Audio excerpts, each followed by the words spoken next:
Welcome to Huddle Up, Brought to you by the Fields Huddle Group. Jaguars senior writer John Oehser, NFL Network analyst and former Jaguar Bucky Brooks, and senior reporter J.P. Shadrick bring you the latest on your Jacksonville Jaguars. Huddle Up starts right now. Welcome in Week 13 Huddle Up with Bucky Brooks on this Wednesday ahead of the Texans Jaguars matchup. Busy show ahead. Quarterback status. We heard from Trevor Lawrence today. Well, we'll see how he's feeling. Texans Jaguars preview coming up here at the bank this Sunday. Bye week adjustments. How do the Jaguars change some things? What might they change in the stretch run ahead? 6 games to go in the regular year. J.P. Shadrick, John Oehser from the Hyundai Studios, the Miller Electric Center. Bucky Brooks joining us in Los Angeles. Huddle Up with Bucky Brooks. Brought to you by Fields Auto Group, Jacksonville. See Fields first. Jacksonville's premier luxury auto group. Go to fieldsauto.com. Bucky, good afternoon. Happy Thanksgiving. How are you? Happy Thanksgiving to you guys. Look, I'm good, man. I'm good. Had a little break. Had a bye week off. Didn't have to practice or do anything. So I'm good. I'm refocused. I'm energized. I'm ready to finish the season strong. Yeah, I checked the schedule. They're playing these games. Yes, they are. So we are into it. I think the players and the coaches seem to have the right mindset today, talking to them about, look, they're trying to hold on to something. So 2-9, Texans 7-5. You're not technically out of it if you win this game. So there's a little bit of talk of that. And you know what? Talk about that until you can't. I get it. Absolutely true. The big talk today, though, was the status of quarterback Trevor Lawrence. And earlier today, Doug Peterson said that the quarterback would get some time at practice today and a lot of the first-team reps. And then a little later before practice, Trevor Lawrence speaking about that left shoulder injury and the process moving ahead. It's been a pretty difficult thing to gauge, honestly, of what's the best path forward. Definitely something that I'm considering and not off the table at all. So, yeah, it's something that we're going to have to just truly day by day, week by week, hopefully I'm able to get back out there this week or as soon as possible. And then it's going to be just every week kind of evaluating it and seeing where it's at. And obviously up until this point, I've been doing everything I can to avoid that and want to be back out there with my guys and finish the season. So that's my goal. That's what I want to do. And then beyond that, I wish I had a better answer for you, but I just don't right now. Yeah, considering it, he was asked about possible surgery in the offseason on that left shoulder, John, but he was getting some of the reps out there today. Yeah, well, I think he plays. All the body language, the motion of the week, meaning he talked about it. When Doug was talking about it, he didn't say he was absolutely going to play, but you heard, JP, the tone and the tense that he was using certainly made it sound like he's going to play unless something else happens. Otherwise, why would he have practiced the last 2 weeks? Why would he be on the podium today? So that's the plan. And I don't know enough about the injury or about whatever to know if he should be having surgery now. My impression is with the left shoulder, he'd be fine. If it happens after the season, he'd be fine by the time OTAs rolled around. So, Bucky, to me, as long as he can play, as long as he doesn't look like he did in the last 6 weeks of last season, where it was clear that he was fighting through something, I don't think you want to put him back out there if it feels like that. But beyond that, it's more interesting for us. It's definitely more interesting. And I'll say this. I think after a few weeks with Mac Jones playing and the backup quarterback playing, I think there's probably a greater appreciation for Trevor Lawrence if there wasn't one. And I think there should be a tremendous appreciation for the fact that he's even considering playing, given where we are in the season. 2-9 record. Look, the odds are long for the team to make the postseason, but to have your starting quarterback seemingly wanting to take the ball, that's a testament to him, his football character, and those things. For the team, what it does, it gives them hope. It gives them a little energy boost, thinking, okay, well, if the franchise quarterback comes back, and the franchise quarterback is how they may think he is in terms of being special in his own way, this might be enough to get them to play at a higher level when we see them take the field for the next time. And Bucky, I don't know that you really know any more about this than I do, but I'll ask the question for, I guess, a discussion point. If and when they're eliminated, does that have to change the thought on Trevor, or is it just the fact that we don't really know the severity of the shoulder, so it's hard to answer that question? I would say it might be a little hard to answer the question without knowing the severity of it, but potentially it could change everything.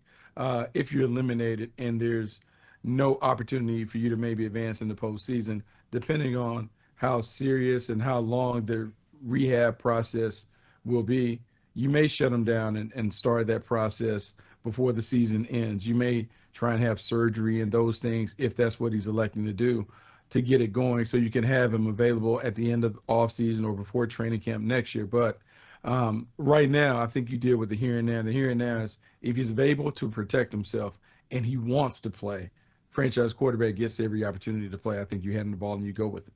And JP, quickly, as weird as it sounds, I get that you're 2-9.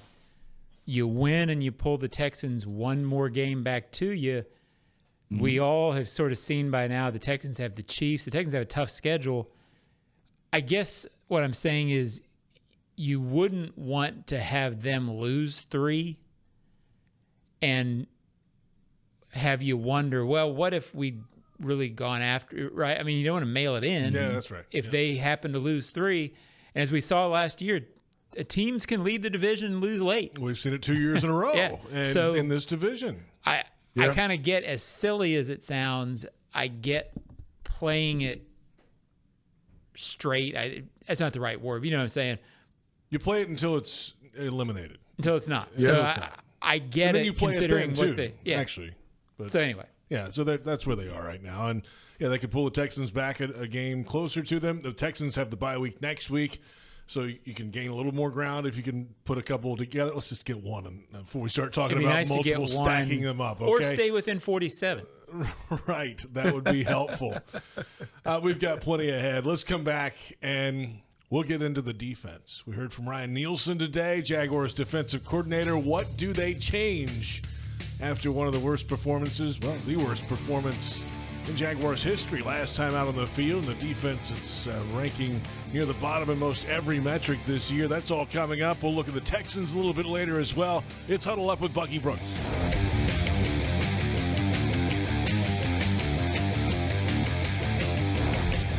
Hello, I'm Dan Fields, and we have some great news.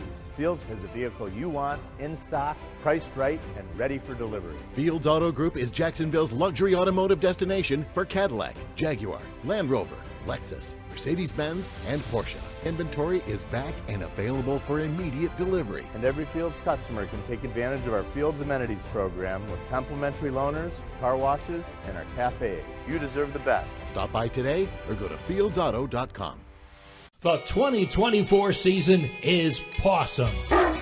Register your pet for the Four-Legged Fan Club, presented by Forever Vets Animal Hospital. Your furry friend can access exclusive merchandise, events, and sweepstakes throughout the season. Fan club members will be automatically entered to win the Pet of the Game sweepstakes, with 2 Jags tickets and sideline passes for pet owners, and the chance for your pet to be featured on the video boards as Pet of the Game. Visit jaguars.com/promotions/Four-Legged Fan Club to sign up. The kick is up. It's good! Score winning sub deals this Jaguar season at Firehouse Subs. Receive 50% off on any sub when the Jaguars kick a field goal of 40 yards or more. It's a bold deal for the bold city. Download the Firehouse Subs app for offer details. Redeemable only at participating Jacksonville and Orlando area restaurants. Only available in the Firehouse Subs app. Hey Jaguars fans, as the official whiskey sponsor of the NFL, it's not kickoff without the generous spirit of Crown Royal. And that's why they've built the Crown Royal Rig. An absurdly awesome 18-wheeler delivering the generous spirit to stadiums and tailgates across the country. Follow the Royal Rig on its journey from city to city, bringing together local cuisine, NFL legends, and the opportunity to pack a purple bag for charity and win tickets to Super Bowl 59. Visit crownroyal.com for rules and more. Please drink responsibly. You'll see a little bit different wrinkle. Look, we can't change everything, and we are who we are.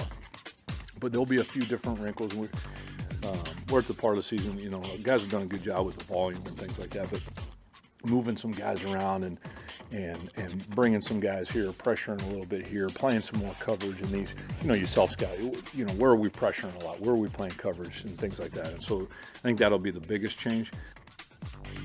Brian Nielsen, Jaguars defensive coordinator today. The coordinator's available a day earlier. Holiday, Thanksgiving, you might have heard of it. It's tomorrow.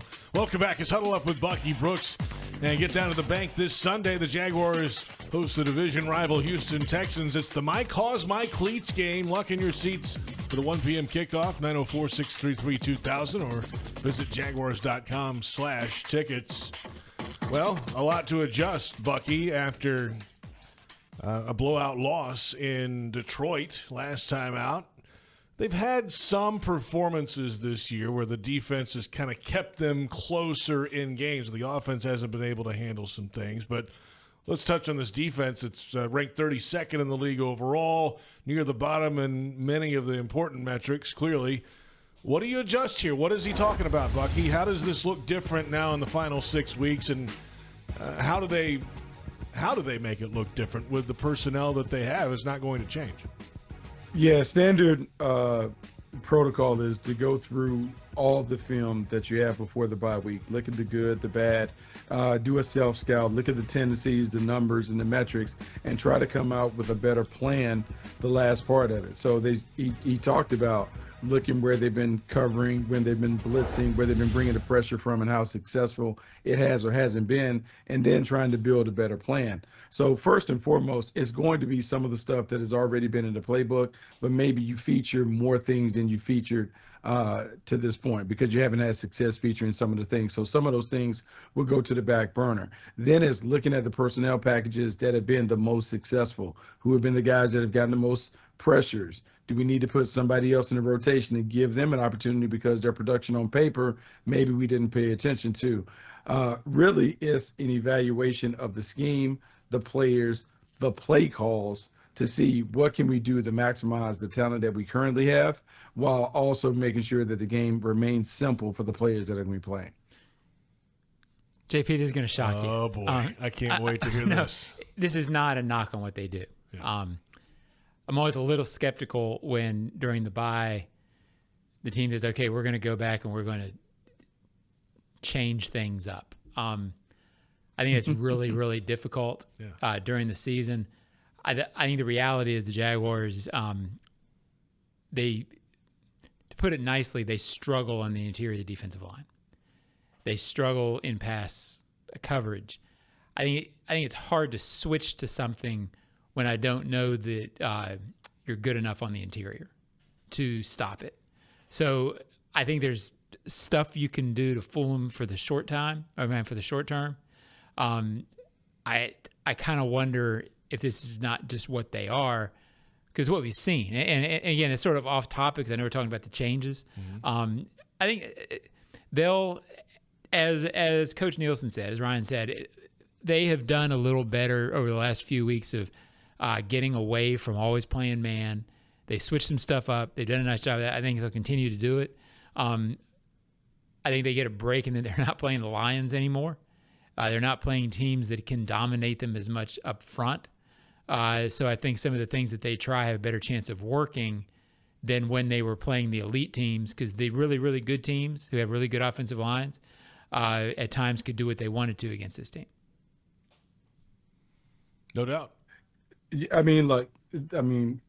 think there's so many things that you have to fix. It's hard to fix them all at one time. And John is right when you talk about, like, look, you can't fix it in the middle of the season. You can tweak and adjust, but typically the way that you're going to play is the way that you have to play and the way that you practice the entire offseason. You can't pull the plug on the way that you go about it just because you haven't had success. What you want to do is be more efficient in your calls, be more efficient in what you're doing, and try to make sure that you're asking the players to do things that are within the strengths of their game. Now, every coach should tell you there's a way that you go into the season thinking how you want to play, and then you get into the season and you realize how you have to play. We've seen the Jaguars make those adjustments. They went from being like Superman heavy to trying to play a little more zone, trying to be a little simpler when it came to it.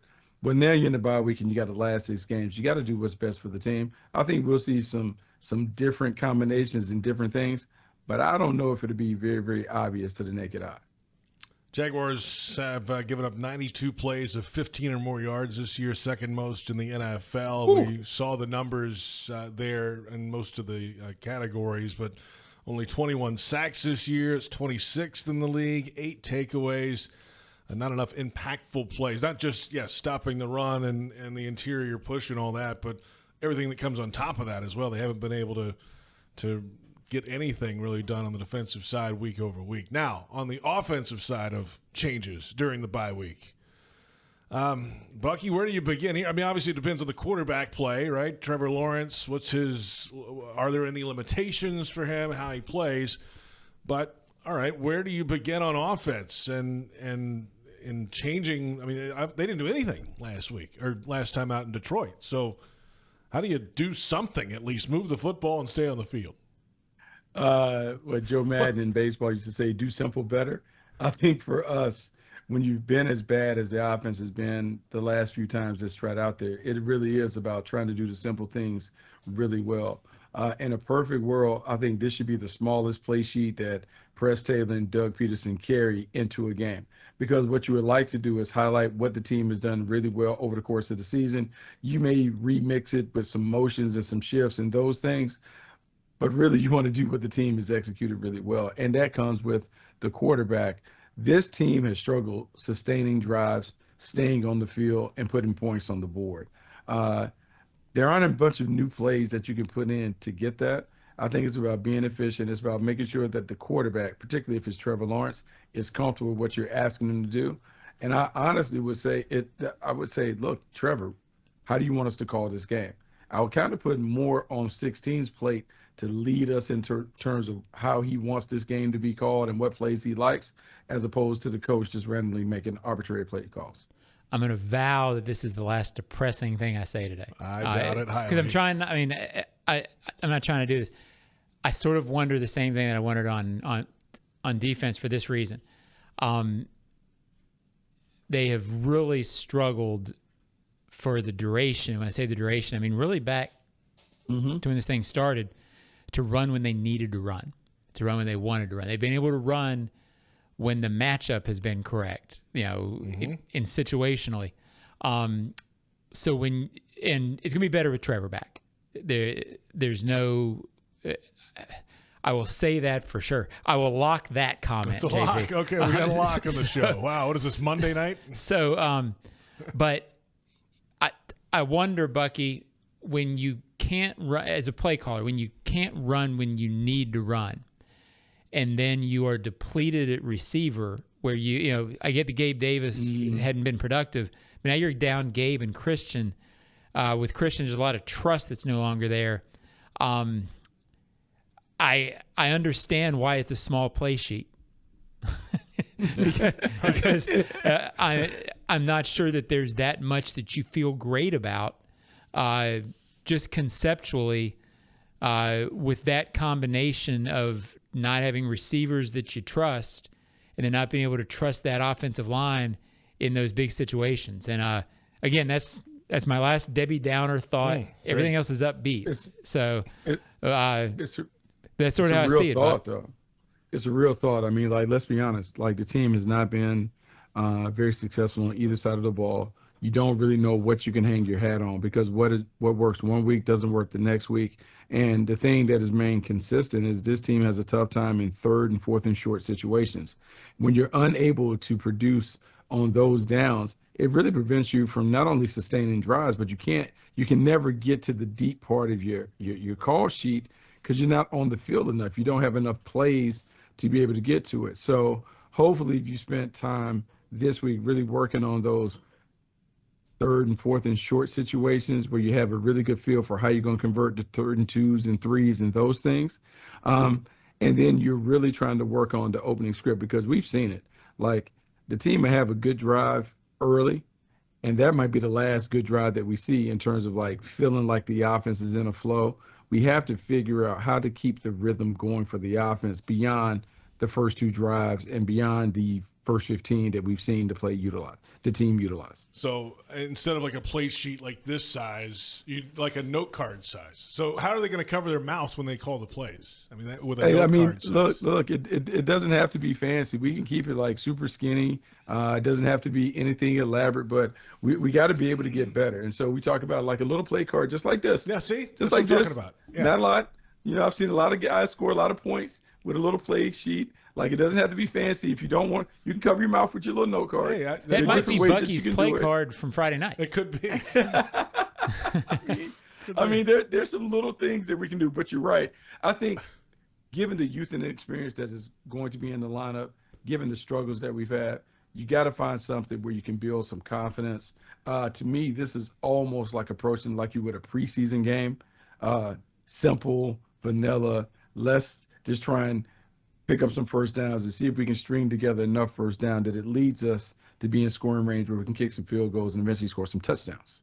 All right, guys, we'll come back in a moment, and we'll get into the Houston Texans, who, well, they've lost some games recently. They're still in first place by 2 games in the division, but we'll break them down when we come back. Jags fans want customized Jags furniture for your home? Check out zipchair.com and browse all customizable options. ZipChair, furniture for fans. It's Huddle Up with Bucky Brooks.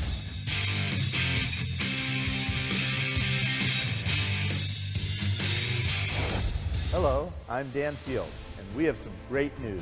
Fields has the vehicle you want, in stock, priced right, and ready for delivery. Fields Auto Group is Jacksonville's luxury automotive destination for Cadillac, Jaguar, Land Rover, Lexus, Mercedes-Benz, and Porsche. Inventory is back and available for immediate delivery. And every Fields customer can take advantage of our Fields Amenities program with complimentary loaners, car washes, and our cafes. You deserve the best. Stop by today or go to fieldsauto.com. Football is back. Celebrate with a gay Duval meal deal. Score 2 Roller Grill favorites and a 20-ounce Coca-Cola soft drink for just $4.50. That means you can choose any 2 to pair with your Coke. 2 hot dogs, 2 tornadoes, 2 roller bites, or mix and match. Whether you're stopping for a quick snack or tailgating with friends, this is a victory for every Jags fan. Deal happening now through January 2nd, 2025. Stop by to purchase in store.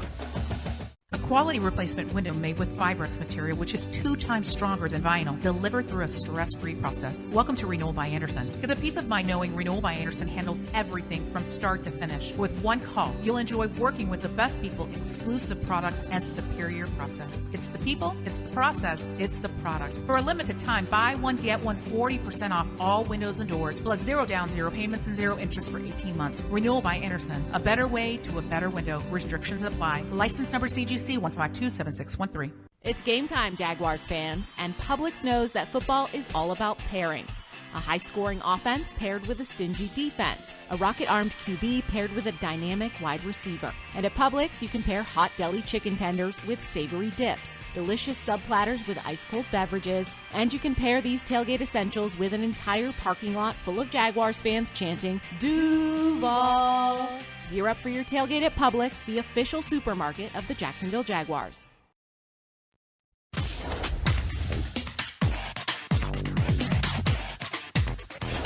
You kind of just go every single section.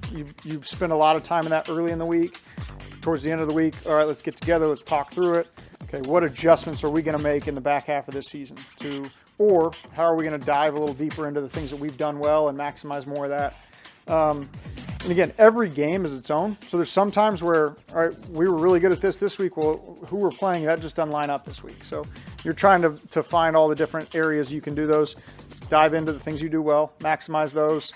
Maybe there's certain things that we're not good at that, okay, how do we get better? We need to do this. How do we get better at this? What situations do we put people in? Versus let's table that one for a while and let's move forward with something else. Sherwood Press Taylor, Jaguars offensive coordinator, the full press conference, at Jaguars.com and Jaguars YouTube. It is Huddle Up with Bucky Brooks, JP Shadrick, John Oehser in Jacksonville, Bucky out in Los Angeles. The Texans and the Jaguars meeting for the second time this year. The first time, well, it didn't really go that well down in Houston. It was a back-and-forth ball game. And then Houston had the football late, drove down the field, scored the game-winning touchdown with 18 seconds to play. Stroud to Ogunbowale on a 1-yard touchdown to win it. But C.J. Stroud goes for 345. Nico Collins went off. Joe Mixon wasn't available in this game. He is now.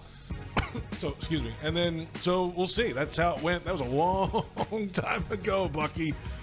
Now, this Texans team has lost 4 of the last 6 games after starting 5-1. They still have a 2-game lead over the Colts for the division lead. And Stroud's starting to throw some interceptions, Bucky. What's going on with the Texans offense? Yeah, they're struggling right now. And they've had some injuries that have impacted the rhythm of the offense. They lost Stephon Diggs earlier. Nico Collins has been in and out the lineup. They've had various injuries on the front line, and all of that has impacted the way the quarterback has played. Also, when it comes to C.J. Stroud experiencing a bit of this sophomore slump, some of that is just due to the film that is out there. One thing that we don't give enough credit to when it comes to defense coordinators, their ability to adapt and adjust. After watching CJ for a year, they've come back with different things. They've taken away some of the things that he loves to do, and they're challenging him to beat them in different ways. Sometimes that's with more pressure. Sometimes that's with disguise and coverage and those things. But they're challenging the young quarterback to take his game up a notch. And until he's able to defeat some of the tactics that he's seeing, he is only going to keep seeing these things each and every week. Here's the thing about that first game with the Jags. The Jags were kind of changing their style on the move. They went from being a very aggressive team, a lot of man-to-man, to in that game, they played a little more bend but don't break. Even though it didn't work out in their favor, they got the game into the fourth quarter. They had opportunities to win the game. They didn't close it out. Curious to see if Ryan Nielsen would take a similar approach where they concede yards in front of the defense, but they rally and tackle and try and make this a red zone efficiency game where, look, the game is ultimately decided by who performs better in that 20-yard box in the red zone. Yeah, it's we've all talked the stats so much, and I've written it a million times. You know, the 6 losses by 5 points or less, and it sort of defined the season. Well, outside of Miami, the Houston game may have been the game that absolutely got away. I never thought watching that game that the Jaguars were like a significantly better team than the Texans. But that was the game where Trevor missed 2 wide open receivers. Sure. I mean, he had Christian Kirk running open, and I think it was Brian Thomas Jr., if I'm remembering right, up by 3 in the fourth quarter, or either late in the third or fourth. You hit either one of those, and it doesn't matter if you're the better team or not, you probably win the game. So I think there is an element I've always thought in the league that if you think as a collective unit, if you kind of look at a team and you see it, hey, we play well against those guys. They beat Houston last year late in the season. They sure feel like they should have beaten them. So I think the Jaguars are going to win the game. I mean, I'm not locking it, but at all. But it wouldn't surprise me at all if the way the league works, coming off the bye as bad as they played. Houston hasn't had their bye. If the Texans had won 4 of 6 coming in, if they weren't sort of on high alert, I definitely think the Jaguars would be ripe for to upset them. So don't forget, just because it's that long ago, how well on some levels they match up against this team for some reason, is my point. Long-winded point. Yeah, that's all right. Hey, you got there. Scenic route. It's all right. That's all right. It's good. We like the view. Got there. Texans defense. I mean, this is a Texans team, Bucky, that's blown 4 second-half leads this year, and it's the tied for the most in the NFL. But it's a defense that does a lot of things well. They're sacking the quarterback. They put Levis on the ground 8 times last week, all in the first half, I think. They've got takeaways on the back end. They've got linebacker play. They've got pretty much everything you want. And where are they on defense now? And where do you start if you're pointing out guys to? It used to be J.J. Watt, right? Well, there's not a J.J. Watt there, but there's multiple guys that can hurt you over there. It feels like. Yeah, multiple guys that can hurt you. They have a unique ability to be able to create pressure and chaos with their guys off the edge. Danielle Hunter is one. He's an all-time great when it comes to being able to pressure the passer off the edge. And then Will Anderson on the other side, he also can wreak havoc. And so when you're D'Amico Ryans, you've been able to get away with really just bringing 4 and utilizing a bunch of simulated pressures where it looks like a second-level defender is coming, but then someone else is dropping out. And so it's a 4-man rush with 7 behind it. The Texans are one of those teams that are gritty. They're feisty like their coach. But offensively, they haven't been able to run away. This game should be right there for the Jaguars to win it in the fourth quarter if they simply just play the right way. Then it comes down to making plays. Which quarterback can make the critical plays? Which playmakers on the perimeter can make the plays that tilt the field in their team's direction? Look, it's a players' league and a players' game, and regardless of the record, that's what it's going to come down to. Yeah, these teams, except for the record, are fairly similar in the sense that the interior of the offensive line on both teams struggle, and they both have a tendency to give up big plays in key moments. So we sort of saw it, and Trevor couldn't quite close the deal on it, but the Texans have given up a lot of huge plays. It's what has defined them. It's hard in this league to sack the quarterback 8 times in the first half and lose. That's right. So it shows you that a team has some issues if they sack the quarterback that much and aren't hugely up. It sort of defines how much they're struggling right now. To me, they desperately need this game. And I'm sure there's a little bit of pressure among their fan base, their narrative, whatever you call it, of, hey, we're 7-5. We got to get this one and get to 8-5, because they're looking at 3 or 4 straight games that are tough, and all of a sudden that, just like last year, right? It was once the Jaguars didn't get that Cincinnati game, now all of a sudden your eyes turned to the schedule and you started trying to figure out where the next one was coming from. It feels like that. It feels like that kind of game for the Texans. Yeah, Texans have the Dolphins, Chiefs, and Ravens in the next 3 weeks coming up after the bye week. So that's murderer's row almost. And you can tighten up on the bat a little bit. Yeah. With that. And you mentioned the 8 sacks. They also had a pick 6 in the game and lost. I mean, it's 8 sacks and a pick 6. It's almost impossible to lose. Yeah, with those it's not working in their favor for sure. Right. And it's one of the things where the Jags can't think too far. They can't get too far over their skis. But when you show the standings and you're sitting there looking at the schedule that is ahead for the Texans, you can just sit there and say, man, they're going to come back to the pack. Now, the Jaguars have to take care of their business, and the only thing that they can control is how they perform in this next game. They have to keep a singular focus on that. But when you get your starting quarterback back in Trevor Lawrence and you begin to paint the picture, if you're coaches, hey, guys, it only takes us getting that first one. Don't let us get one, because that confidence could lead to something else. And so if you're Doug Peterson, the rest of the defensive staff, the rest of the coaching staff, that's what you're selling to the players. Man, if we get one, we could get on a roll and we may be able to kind of sneak into the playoffs. You got to keep that pilot out on. Got to keep the flame flickering, even though it's a long shot for it to happen. We'll come back in a moment, our final thoughts, and take a look at a little bit of that road ahead after this week's game. The Texans and the Jaguars coming up this Sunday at Everbank, and it's presented by UF Health. University of Florida Health is a proud healthcare partner of the Jacksonville Jaguars. It's Huddle Up with Bucky Brooks.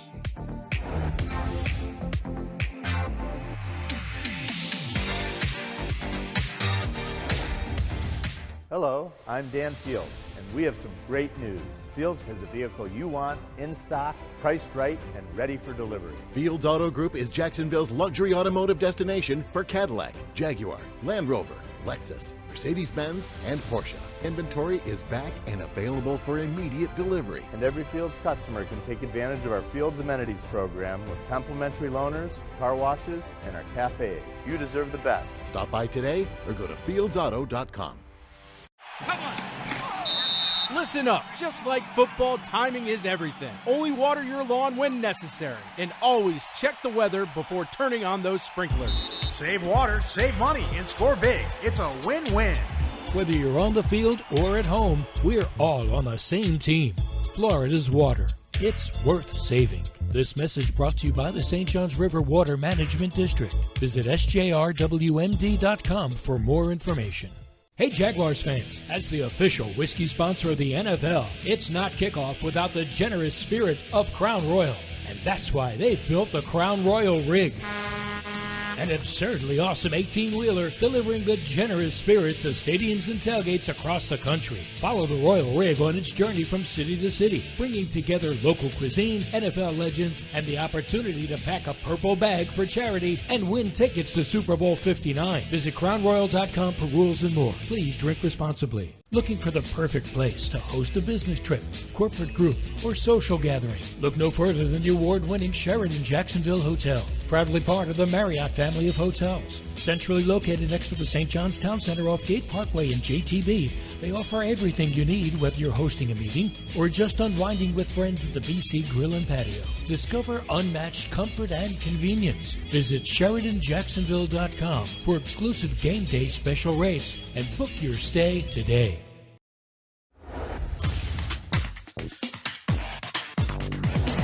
You know, where we are in 6 games left, I mean, these are all sort of must-win games. I mean, in order for us to even have a shot. So, you know, they just happen to be division games, right, for the last 6. So, you know, we've got to take each one week by week, and we got a good, you know, Houston team, you know, that's coming in here. You know, we understand what happened last game, you know, down in Houston, and we just got, as a team, I think we just got to learn to finish and you know, do some little things a little bit better and strain and all of that. And but yeah, it doesn't get any easier. I mean, you got, you know, I think Tennessee's playing good. Big win last week. Defensively, they're playing outstanding. You know, so it's tough. It's a tough sled, but you know, we just got to go one at a time. That's the head coach, of course, Doug Peterson. Earlier today, all the press conferences at Jaguars.com and Jaguars YouTube. Huddle Up with Bucky Brooks, brought to you by Fields Auto Group Jacksonville. See Fields first, Jacksonville's premier luxury auto group. Go to fieldsauto.com. JP Shadrick, John Ozier from the Hyundai Studios, Miller Electric Center in Jacksonville, Bucky Brooks in Los Angeles. And, yeah, let's take a look at the games coming up for the Jaguars. 6 to go, of course. The Texans this week at home, at the Titans. Jets at home, at the Raiders. Titans at home, at the Colts. It is, by the way, the second easiest remaining strength of schedule in the NFL entering Week 12, a .338 win percentage. So, in theory, on paper, okay, it lightens a little bit. However, Bucky, we know this. It's all about the Jaguars and how they perform. It doesn't matter, really, on the other side of things. If they don't perform up to a certain standard, it doesn't matter which team's helmet runs out there. It doesn't, but let's honestly look at their schedule, and how could you not be optimistic if you're the Jags? If you are a coach, if you're Doug Peterson, one of your jobs is to be a great salesman to the team. You can tell them, hey, look, we're heading down the stretch. We have 6 games, and we only can take them one game at a time. But if you look at the schedule, guys, there's an opportunity for us to make a run. And in theory, in a way, you kind of control your own destiny because you play so many division games. So let's really lock in and focus. Whatever's been done has been done. But we certainly can put forth a better effort going into this game against Texans. And if we happen to win one, then, man, maybe you get hot. And so I think you have to continue to sell the team on that. Part of the bye week is to reset, refocus, and talk about it being a new season, where it's a new season now where you just want to take it one game at a time. Yeah, I mean, if the Jaguars win 6, there's a decent chance they win the division. Yeah. I mean, but you watch this team for 11 games or 10 games. How many? Hey, 11. Hey. 11. Hey. Whatever. Hey. It's hard to see them making the plays at the end of 6 games to win these games. But if they do it, I'll say it. If they do it, they get in. Yeah, I didn't believe it in 2022 either. No, I didn't. Well, and then they did it.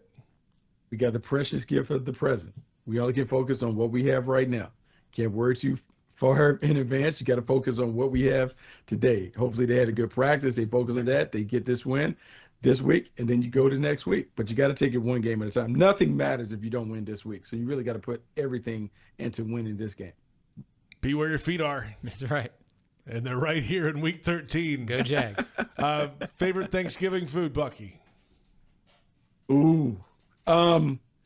I have an affinity for two things. One would be sweet potatoes of all types. So regular sweet potato pie. And then I got this thing, man, cranberry sauce is like my fave. A little stuffing with cranberry sauce on the side. Like cranberry sauce is the thing that gets me. What could you get in North Carolina that you have trouble getting in California? Thanksgiving what? Well, you know, unfortunately, like I hate to share this about my mom, and my mom is gonna be so mad, but I'm gonna share a little family secret. The Brooks family secret on cranberry sauce. It wasn't until I was in my 20s that I figured out what the ridges were in the cranberry sauce. That's when I discovered that my mom had canned cranberry sauce, because I always wondered, man, this is a cool little design in the cranberry sauce. Where's the mold? Didn't really know that She it was a coming out genius. That's right. I like that. Love it. Oh, man. Enjoy. Happy Thanksgiving to you and the family, Bucky, and we'll talk to you this weekend. Hey, man, have fun. We'll talk to you guys. All right, Bucky Brooks in L.A., ready for the cranberry sauce. So is John Ogier. I'm JP Shadrick. Our thanks to David Cho, Brent Reber, Joe Fortunato, Brooke Hopfe, our entire crew. Happy Thanksgiving, and it's Huddle Up with Bucky Brooks.